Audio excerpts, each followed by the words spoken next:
This is Barbara London calling. Welcome once again to my podcast series about the wild world of media art. I'm calling media artists from around the world, many of whom I've worked with as an author and curator. Together, we're exploring what motivates and inspires these artists and how they see the world as media artists working at the forefront of technology and creativity.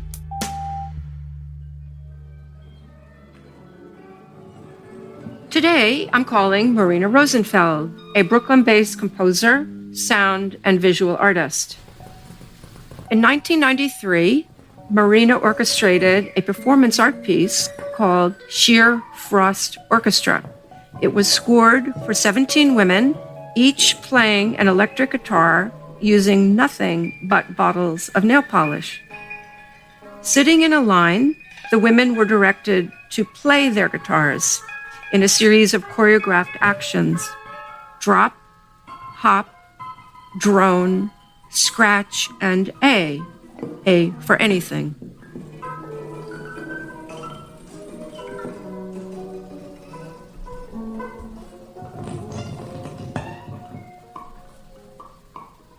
Marina received a degree in music from Harvard and an MFA in fine arts and music from CalArts. She's currently an artist in residence at Nokia Bell Labs, where she found inspiration in an experimental prototype for a multi-microphone nicknamed the Death Star. Marina, welcome to Barbara London Calling. Thank you for joining me. I'm pleased to be here. Thank you for having me. I'll start by saying that I'm forever impressed by your profound knowledge of 20th century art, music, and theory, and by your versatility. You hold degrees in both music and fine art, and you now co-chair the music sound art program at Bard College in upstate New York. I'm curious, did you grow up in a musical household? I did grow up in a musical household. My father was a professional orchestra musician. He was a cellist. So I had let's say, an oblique or from the wings view of the entire complicated social, political, economic music making and diffusing structure. From the side, from the rehearsal, from the pit orchestra, all that. So I know that you received a degree in music from Harvard in 1991. And in 1994, you received an MFA in Fine Arts and Music from CalArts, which is located just north of Los Angeles. Harvard is often seen as an old boys institution, whereas CalArts, with its interdisciplinary program, is known for emphasizing the intersection of political, social, and aesthetic questions. I'm curious, how did your time at Harvard and at CalArts separately and together help to shape your art practice? My experience at Harvard, it's almost impossible to overstate how difficult it was as a young female composer or someone coming into a consciousness of themselves as potentially a composer to navigate the closed, conservative, and exclusionary world of Harvard in the late 80s in the music department. There had never been a female composer there. I had an extremely difficult time there, and I was stripped of my residual excitement around the world I grew up in, to a certain extent, around musicianship and kind of the joyful / real labor of music. And I would characterize the experience there in the late 80s as predicated on a deeply ideological formalism that was really profoundly difficult to get through. So CalArts was like drinking from fresh water after being in the desert. And the Sheer Frost Orchestra, which you referenced initially, which is my first piece, and it's still out there. So the Sheer Frost Orchestra was like an explosion of kind of concentrated negativity in relation to what I had been through and this sort of opening that appeared at CalArts. So I'm curious. So it's from 1993, and it's this hybrid, this very interesting hybrid where it's orchestrated, it's composed, but it's very much in the field, I think, of performance art. So maybe you could talk a little bit about that, and maybe the roots there at CalArts, because performance art was very big in California.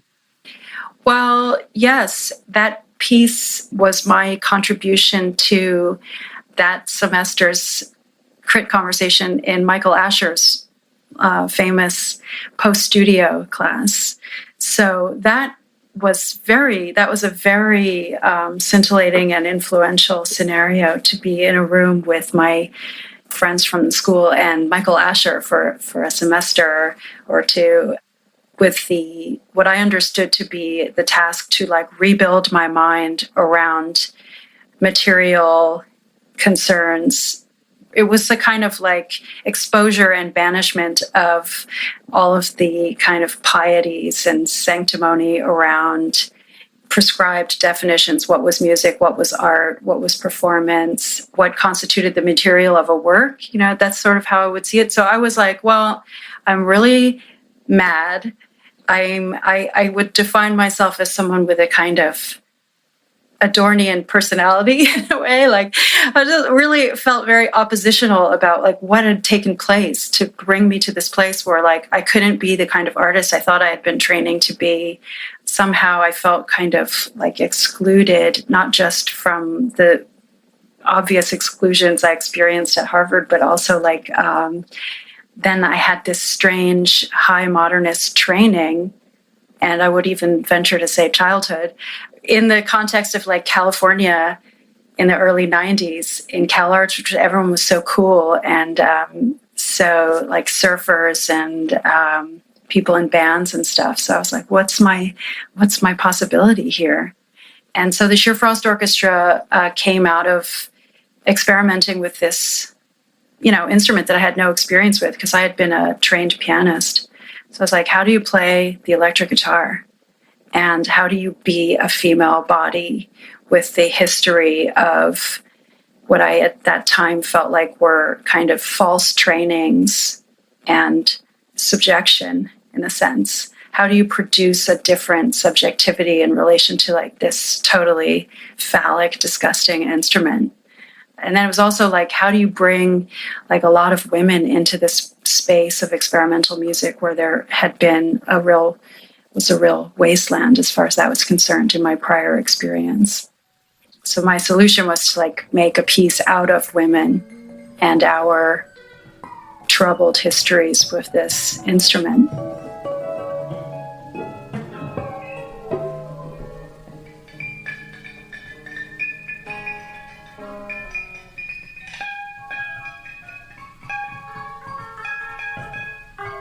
The clip comes from a festival called Dark Mofo, held last June in Tasmania. And that's 25 years after the piece was originally performed. So it really has teeth still. I know, it's amazing. I never intended to do this piece more than once or twice, but it continues to be proposed to me. I never have initiated one after the first one. Or I mean, maybe for a couple of years in there where I was like, let's put it on again. But it's a piece that, I hadn't like ever heard of social practice at the time, but it's definitely a work of like proto-social practice in the sense that the rehearsal and the process and the sociality of like coming together and learning this somewhat absurd music making technique, borrowing all the equipment, lugging everything around, organizing ourselves into this sculptural setup. It's quite galvanizing to be part of, apparently.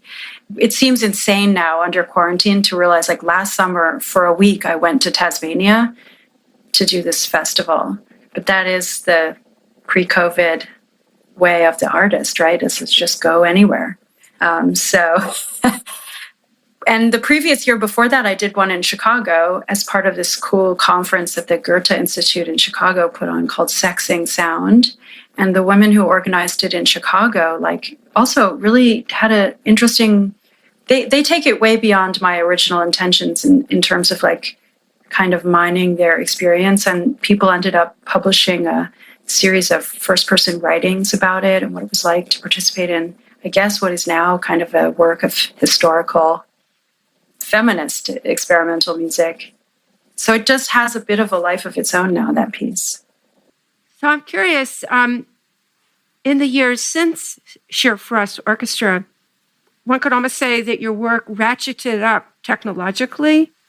Your artist in residence at Nokia Bell Labs, you have a series of works now inspired by a lost prototype, what they called a multi-microphone, which they nicknamed Death Star, which is a fantastic sci-fi almost name, Death Star. Yeah, the Death Star was a prototype that I had occasion to try out 2000 or 2001, 2002, somewhere in there. So I'm still working with the sounds of spaces and bodies and architecture and kind of configurations of bodies and machines. It came to mind, the Death Star, as a sort of interesting way to mobilize some really complex conditions that I encountered in Frankfurt at the Space Porticus. Going back, I wasn't able to actually locate the old Death Star prototype, so I ended up building one based on some drawings and some memory. And the original one did, and my version too, kind of look like the Star Wars Death Star in the sense it's kind of globular with things protruding off of it. I guess audio gear generally does have a sort of Star Wars-esque ridiculousness, which I enjoy. So I just went with that title. So the exhibition in Porticus is a kind of solid space. It's not huge, but it's a solid space. And what did the viewer see or the listener hear when they walked in? You had a very acclaimed pianist. What I ended up doing was creating a kind of a feedback environment where whatever sounds were released into the space, let's say, from some loudspeakers on the ground, would travel and baffle and be buffeted by this concrete tower structure that Porticus is, and be received overhead by my Death Star object, and then recirculated into the space. So definitionally, that is a kind of feedback, although we were able to keep it just at the precipice of the kind of feedback that will blow your eardrums and explode all of the gear by using some subtle delays. So it was just right at this threshold of chaos without actually being chaotic. And it was essentially just kind of my voice, fragments of voice and kind of noise fragments from the environment of the space or from, in some cases, other works, notes, very diffuse, liminal kind of marginalia of sound.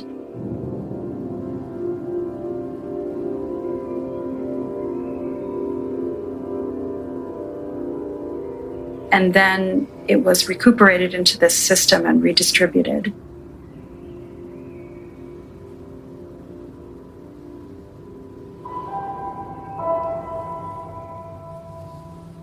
So by the end of the exhibition, I was able to generate extremely esoteric-looking body of quasi-notations. And then the virtuoso pianist Marina he performed for 2 days for 5 hours a day, trying to work his way through this big sheaf of drawing/notations.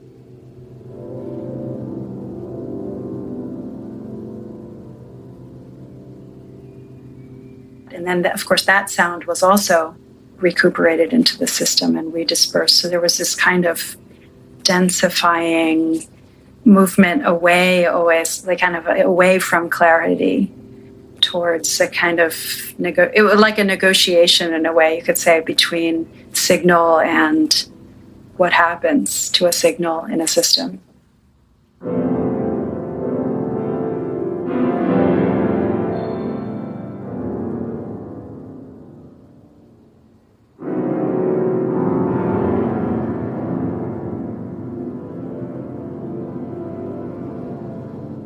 The interesting thing about these systems around the Death Star and some more recent ones is they're actually not recording. They model the state of recording, the sort of the conditions of recording and the apparatuses of recording, but everything is passing through. There's no storage medium there.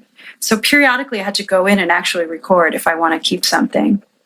They're just kind of recursive systems ad infinitum. The volatility is sort of the subject matter in a funny way. Like there's no after that. There's no big capture. There's no data necessarily being captured or something. So these sort of also model a kind of surveillance without the surveilled material being recuperated, except for occasionally as a kind of a marker or something like that. But the room was essentially empty. For that exhibition, there were I built these two sort of strange piano-shaped tables, and that's it. There was just cabling. So it's essentially you're really called upon to perform a kind of listening, because your own sounds would also, of course, be returned through the system. It's this kind of hyper-aware system. So was the visitor to Porticus, would they meander around? Would they walk around? Would they lie down? Would they sit down? Because I know when I have seen sound installations, people do all kinds of funny things. They hunker down often. As someone who came out of performance and then ended up making installation work, that's a funny thing where you let go of control of what happens. I don't really know. I'm there sometimes. I was there right in the beginning. And then at the end of the exhibition, when Marina came and did the performances, then people sat and listened raptly. But I think people had the whole entire gamut of possible reactions, because one of the things that's going on is a kind of complication, hopefully, of the idea of the listener. In a sense, one might feel the one has been kind of composed into the work, because there's so much empty space in the sound. A lot of the sound is close to silence. But on the other hand, if you make a sound, you find that it's coming back to you at a sort of uncanny temporal interval from one of the corners of the room or something, according to which microphone might have picked up what you did. So I think it's not at all clear, and I hope that it's not clear what the visitor's comportment and attitude and experience will be. That's one of the things that interests me. So this brings us right into another work, your music stands, which is from 2019. And I guess we could call that sound sculpture. We could call it installation. And you've told me it's a work that's quite mobile and not dependent on a single architecture or a single space. So maybe we should also say, just to describe it a little bit, because you created, in quote, a series of music stands, and they're out of steel, and they're very elegant. They're very fluid, these shapes, and they're almost human height, some humans' height. And then instead of a sheet of music, you've got a sheet of aluminum that you very carefully etched a pattern on. And it's not a flat sheet of aluminum, it's kind of bumpy. So these are very intriguing shapes, sculptural shapes. Do you want to say something about how you came up with the shape? I like your description a lot. Thank you. The forms they're steel rods, and they're welded, and they sort of render in 3 dimensions so that they can stand erect. Some line drawings that actually I derived from the notations of a previous work, from the work Free Exercise, which was another kind of orchestral performance where I organized military musicians in various floor patterns. And so I borrowed those line drawings when I was trying to think about, like, well, what shapes should these things be? I realized that on my wall were these drawings that I had never really quite resolved. So I thought, oh, they could be in those shapes initially. So the first ones I made were in those notation patterns. And sometimes they face a print, or sometimes some of them actually support dye bond panel with an image on it, which are their UV prints, and they're of small metal sculptures that I made. And I'm really interested in like rethinking what we associate with the sensual, I guess would be the word, a kind of different order of sensuality that has to do with a kind of different breakdown of where is the self, or who in the encounter between an object and a body, like who is the material in a way. I'm trying to, they're body shaped and sized on purpose. They're my size anyway. They're roughly speaking my height, which is like average, I think. But the materials are either reflective or absorptive in very specific configurations. So you can, again, move past these live microphones and hear the sound of yourself subtly amplified. And the objects are performing that work. And you are very much implicated in the whole kind of system of reflections and amplifications that are happening. So similar to the Death Star piece that was that installation that was at Porticus, this, you've got the microphones dangling and placed in very particular ways connected to the music stands. So instead of a musician playing in front of a music stand, here's the microphone that's picking up sounds in the space and sounds that you have coming out of, there's a laptop, I know, and you've got software. Yeah, again, it's nice that we started our conversation talking about the Sheer Frost Orchestra, because the kind of approach I took way back then to an instrument that I essentially didn't know how to play and taught myself how to play wrong, that I think you used the word DIY the other day when we were chatting, like that DIY feeling is still something that I feel connected to. So, I am often using some software or some computerized elements, but I try to keep my sense of my entanglement with them. I try to balance the places where I have actually really developed a lot of expertise, but I am also really ready and willing to use this wrong. So the software that I'm using is really just ultimately to play sounds back or to build in little delays to sort of produce that kind of right at the edge of feedback thing that I'm like really enamored of right now. So it's a kind of a balance between like really engaging with what some of these machines can let us do experimentally, and also kind of keeping too much technical acumen at bay, which I think just becomes a little bit too much of a foregone conclusion. I'm not interested in that much control.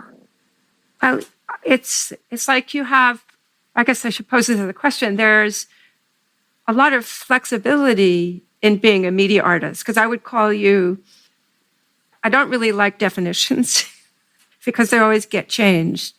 But in a way, you are a media artist. You're a musician, a composer, and a media artist. And that DIY element, you have your studio at home, you work in a space, you do a lot of drawing, you do a lot of writing, and you work on the computer. So then I'm curious, then there's another element. You're also quite community-based, I think. You have an incredible network, not only as a teacher, but as an artist, as a composer. You have a lot of networked people, whether that's writers, whatever. So how does that impact your creative process? Oh, that's interesting. I'm really grateful for the experience I've had teaching at Bard all those years. I think I've been there for more than 15 years. Maybe it's 17 years. I started just a little bit, and then eventually I became one of the two chairs of my program there. So I have a really beautiful network of former students, also current students. But I think in terms of populating my performance works and so on, and traveling and collaborating, the only thing that we haven't really referenced in this conversation yet is also my commitment to improvisation as a practice. And as a person who, I had some formal training in composition, but not really as much as what happened to me through actually the experience of art school and people like Charles Gaines and Michael Asher and those teachers at that time. And then the discovery around the time of creating the Sheer Frost Orchestra that I could improvise. So like improvising music using electronics, in my case, turntables and dub plates, was again something I had to learn from scratch in my 20s. It means that you can kind of encounter people in a profound and totally contingent, circumstantial space of exchange. So I would see my relation to community first through that lens. It's not something I'm doing all the time now, but it's so meaningful. And it has been a really great privilege to sometimes been able to just travel and encounter and like really contend with people. You just go on stage with somebody. So maybe we'll crash right now into the present. I think you're an amazing artist. And thank you. I think it's very exciting to work with you and to work with your music stands that will be part of the exhibition Seeing Sound that had to be delayed, was supposed to open at CAD East in San Francisco this in July, and it will be in the fall. Normally I was having a big opening yesterday, which is also postponed. I have a show that's going to open at some point now at the Kunsthaus Basel-Land in Basel, Switzerland.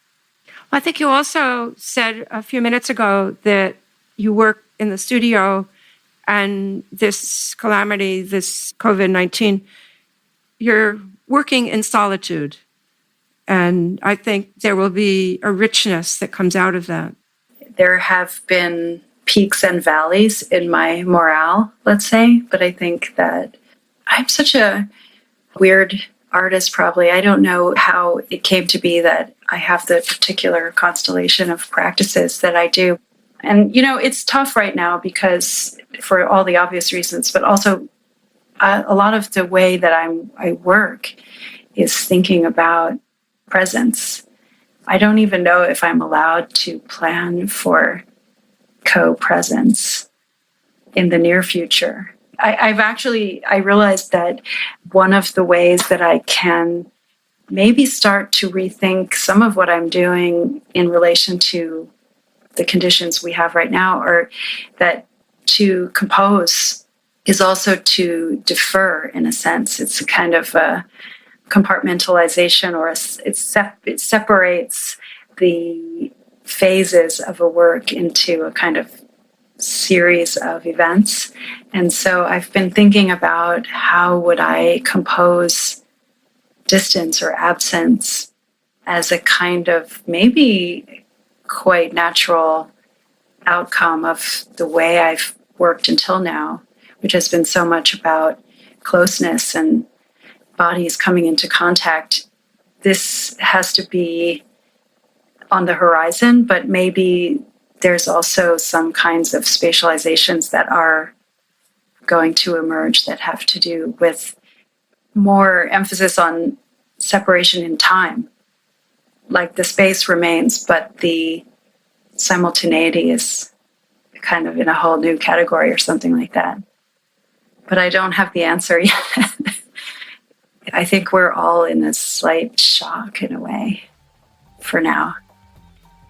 So I don't want to get there too quickly either.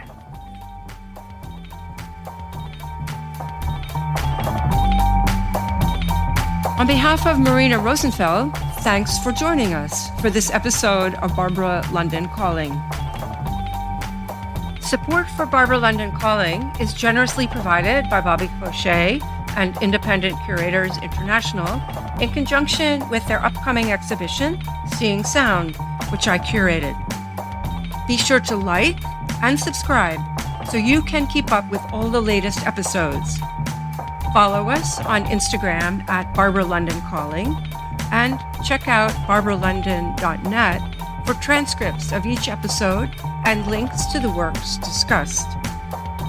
Barbara London Calling is produced by Bauer Blue with lead producer Ryan Leahy and audio engineer Ammar Ibrahim. Special thanks to Latigra for graciously providing our music. Thanks again for joining us. We'll see you next time.